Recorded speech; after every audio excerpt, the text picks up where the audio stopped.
Every 20 seconds, a child dies from a vaccine-preventable disease. Vaccine hesitancy, defined by the World Health Organization as delaying acceptance or refusal of vaccines despite availability of vaccination services, is a risk to public health, remaining one of the WHO's top 10 global health threats, even in 2021. I've had firsthand experience with vaccine hesitancy in my own social circles, which has led me to spend hours researching why this is an issue. Although vaccine hesitancy is complex, it can generally be broken down into three factors, referred to as the 3 C's. The first C is for complacency. Many parents have become complacent in an environment they perceive to be free from diseases. Vaccines for the worst diseases were created before the majority of hesitant parents were born. No one remembers smallpox because it was eradicated in 1977. Diphtheria is nearly unheard of in the US, but was a major cause of death in the 1920s and 30s. Since 1979, no polio outbreaks have originated in the US. Other parents complacently believe their child will be protected by herd immunity. Herd immunity is meant to protect those who are unable to be vaccinated for medical reasons. Immunity thresholds vary based on the disease and how easily a disease spreads through a community. For example, anytime herd immunity for measles dips below 90%, epidemiologists say an outbreak will occur. And measles outbreaks in the US have been on the rise, increasing to over 1,200 cases as of 2018. Pertussis was almost eliminated in the US, but cases started increasing to 48,000 in 2012. And Europe has seen an aggressive resurgence of measles. 18,000 cases of measles were reported in Europe in 2017 and again in 2018. This resurgence is primarily caused by vaccine hesitancy. An international traveler brought the polio virus to the US in 1993, and all major cases of rubella in the US were connected to travel outside of the country. It only takes one infection to generate an outbreak. The second C is for convenience. The term convenience describes the lack of resources, including money, time, and health literacy a hesitant parent may experience. Children living below the poverty level consistently have lower vaccination coverage rates. Programs are available to cover the cost of vaccinations, but hesitant parents may not seek them out, or parents may not be able to afford to take time off work for appointments. Health literacy includes skills needed to make appropriate health decisions and navigate the healthcare system, and that represents another difficulty in hesitant parents. National data indicates that more than 1/3 of US adults have a limited knowledge of health literacy. Some believe that delaying or spacing vaccinations avoids overwhelming an infant immune system. Former Brookings expert in healthcare, Gregory Daniel, along with Dr. Elizabeth Richardson and Brookings project director, Heather Colton, point out that spacing out vaccinations has not been evaluated for safety or efficacy, whereas the recommended schedule is supported by substantial research.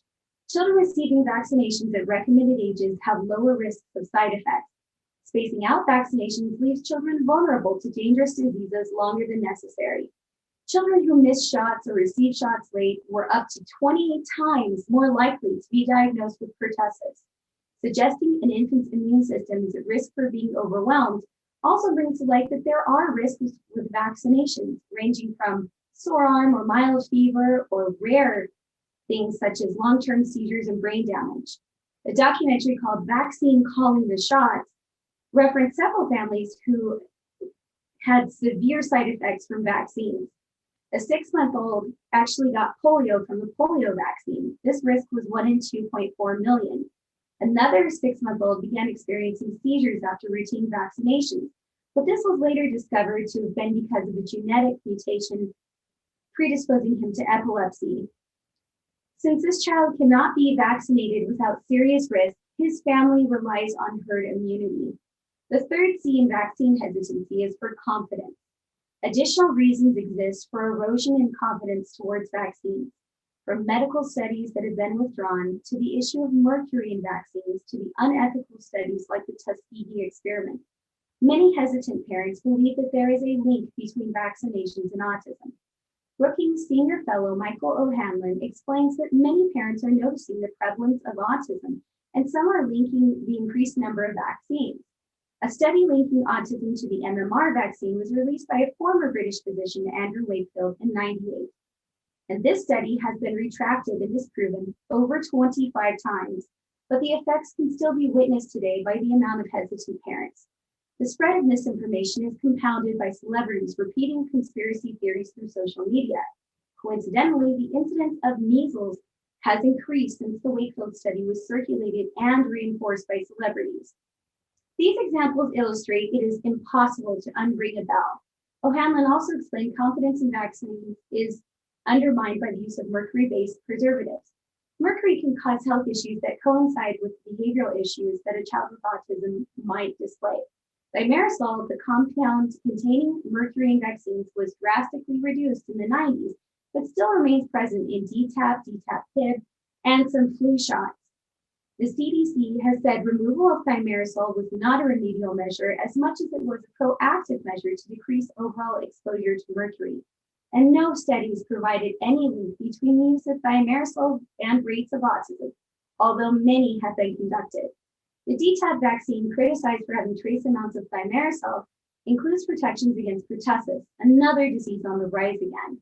Some may wonder if any other vaccines have defects similar to the oral polio vaccine no longer used.